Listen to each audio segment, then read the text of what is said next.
Hello again, everybody. It's the Reverend J. Goldstein, and welcome to another episode of Doodling with Reverend J. In today's episode, we're going to be drawing a wishing well. Now, wishing wells are a lot of fun. You might remember them from fairy tales, fables, or even dirty jokes. So let's draw one.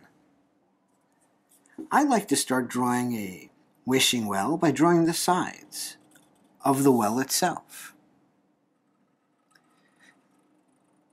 All I've done is just drawn two vertical lines that are up and down, and then I'm going to connect them with a bunch of lines that are kind of curved.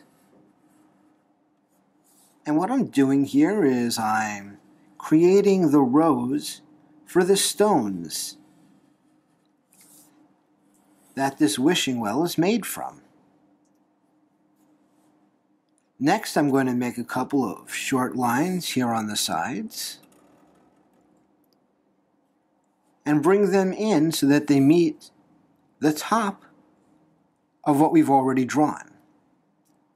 So that if we now connect the top of these two lines, believe it or not, we have most of the shape of our wishing well already done. Next, we're going to want to put some of the detailings in from the inside of the wishing well so that it doesn't get in the way later. Make a couple of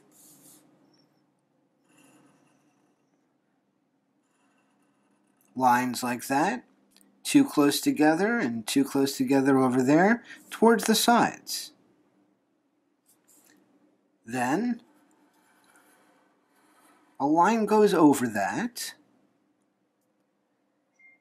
and we've created the top of the wishing well, which is a trapezoid for some reason. Well, it always is, isn't it? Now we can put some details into the stones of the wishing well. And if you want to know more about this kind of a pattern, you can look at how I did a brick wall in an earlier video. I'll put the link down in the, what do you call those? Comments or description. And stones are a lot like bricks, except they're round or rounder than bricks. But you make them the same way, and that you kind of stagger them. So 1, 2, 1, 2, like that. And since their stones are a little bit more round, you can indicate that with the shading. Kind of color in one of the corners, or like that, with a rounded kind of a shadow. And repeat that in each one of them, because the light source will be the same on pretty much all of these, right? I'm probably wrong about that. Please remember, I am not a licensed art instructor or even a decent artist, so you take your chances when you follow my instructions. We'll do that up here too. And what we're doing is we're creating the stone texture, the pattern, the elements of this wishing well, which is made out of stone. And what makes this wishing well different than any well? What makes a wishing well special? How does it become a wishing well rather than a regular well? Well, I'll tell you, I have no idea. If you do, please put the answer in the comments below and tell everybody. So we've got the stone right here, finished. We want to make the back of the well here by making a curved line that stops when you see how that does that? Do I have to explain that? It stops and then it starts and then it, okay. Next,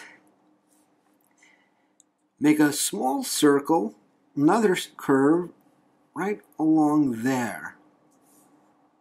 And this will allow us to indicate the top of the well like that.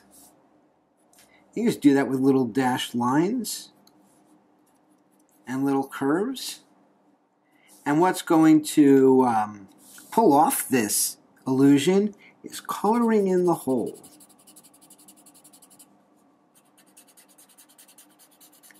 Hopefully your pen has more ink in it than mine does, as this seems to be not as dark as I want it to be.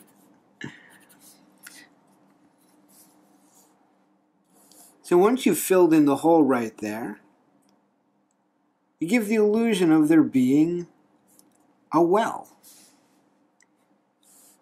Put some lines across here to show that this is made out of wooden slats. And a little sign. You're going to need a little sign right here that comes down on two little ropes. And let's write what says on the sign, and then we'll figure out how big the sign has to be. So we'll write wishes, 5 cents. That's right. It's a very affordable wishing well. And by writing the words first, it allowed us to make the sign the appropriate size. And that's basically it. Put some grass down here, as we usually do. And as this pen fades into dryness, we get ready to throw it away. We've finished another drawing here, and I hope you've enjoyed it. If you have, please leave some comments down below, hit the like button, subscribe to these videos. There will be more. I don't know how many. I'm getting inspired to do something else. But if you want, I will continue to make these. Maybe not on a daily basis. Who knows? It's up to you. Hope you've enjoyed this video. Till next time, Reverend J. Ta-da. Ta-da!